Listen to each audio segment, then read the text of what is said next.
சட்டமன்ற தேர்தலில் ஒரு 50 தொகுதிகள் வரைக்கும் எங்கள் கட்சி வேட்பாளர்கள் போட்டி போடுறாங்க.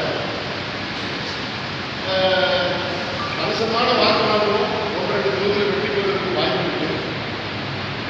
இந்த பொது தேர்தல் வரும் காலங்கள்லாம் இப்போ ஒரு 15-20 வருஷமாகவே யாராவது ஒரு நடிகர் வந்து உள்ள வந்துடுறாங்க. பொதுவாக நடிகர்களை பார்க்கறதுக்கு ஒரு கூட்டம் வருது. அந்த கூட்டம் வாக்கா மாறுதோ மாறலையோ கற்ற நல்ல படித்த இளைஞர்களும் ஒரு 45 வயது 50 வயது கடந்தவர்களும் கற்றவர்கள் தான் இருக்காங்க.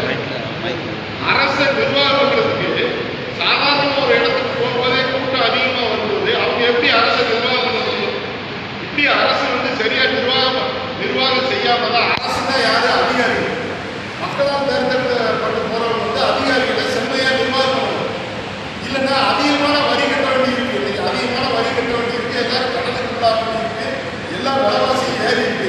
எல்லாரும் கடனை அடைக்கிறதுக்கும் நோய்க்கு மருந்து எடுக்கிறதுக்கும் மருந்து வாங்குறதுக்கும் மெடிக்கல்ல கூட்டம் பண்ணிக்கிறதுக்கும் மொத்தமா ஒரு பக்கமாக இங்க இருந்து அங்கே போறதுக்கும் இப்படி மக்களை போறோம் மாதிரி ஆட்சிகள் நடத்தப்படுது. மக்களாட்சி முழுமையா நடைபெற்ற மாதிரி எங்கேயுமே கூட தெரியல. அதனால எங்க வேலை மக்களாட்சி எப்படி பண்ணணும் அப்படின்னு சொல்லி அதிகாரிகளை கூட்டணும். நல்ல அரசியல்வாதிகளை உருவாக்குறதுன்னா கடந்த தேர்தலில் கடந்த 5 ஆண்டுக்கு முன்னால் வந்து கமலஹாசன் அவர்கள் வந்து வேகமாக வந்தாங்க. ஒரு பரபரப்பு கொடுத்தாங்க. டிவி செய்திகளில் போகிறோம். இப்போ நான் நடிகர் கிடையாது, நான் நடிகராக இருந்தால் எங்கேயும் பரபரப்பாக செய்திகளில் போடுவாங்க. கமலஹாசனுக்கு பரபரப்பாக கொடுத்தாங்க. அவருக்கு நிறைய தேர்தல்